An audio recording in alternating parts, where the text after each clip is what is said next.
les amis de la Fondation pour la mémoire et la déportation, celle Jean-Paul Boré, mesdames et messieurs, c'est avec une profonde émotion que nous nous réunissons aujourd'hui pour inaugurer ensemble le soir de la mémoire d'André Julien.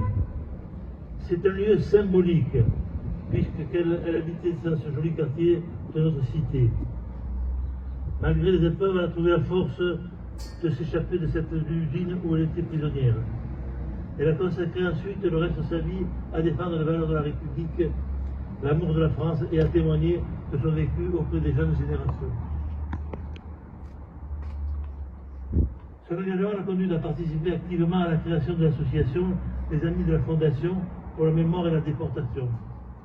André Julien ne voulait pas que les actes de bravoure de tous ceux qui se sont battus pour la France tombent dans l'oubli. Elle incarnait avec passion et vivacité le devoir de mémoire que nous devons tous transmettre et sauvegarder. Elle était reconnue pour sa sagesse, son courage et son dévouement envers cette cause qui lui tenait particulièrement à cœur.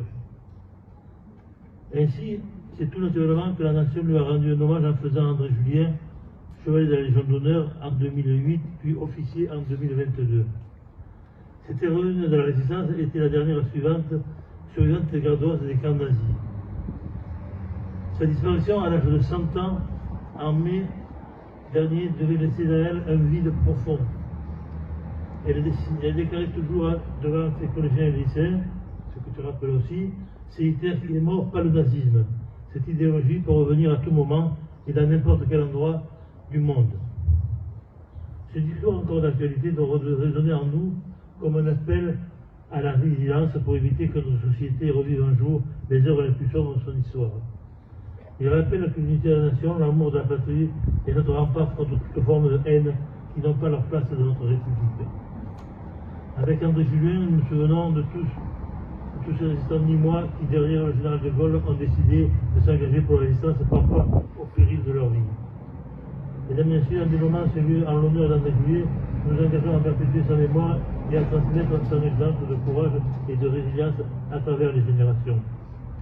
Nous offrons à nos enfants qui viendront s'amuser ici une source d'inspiration pour les guider vers l'avenir.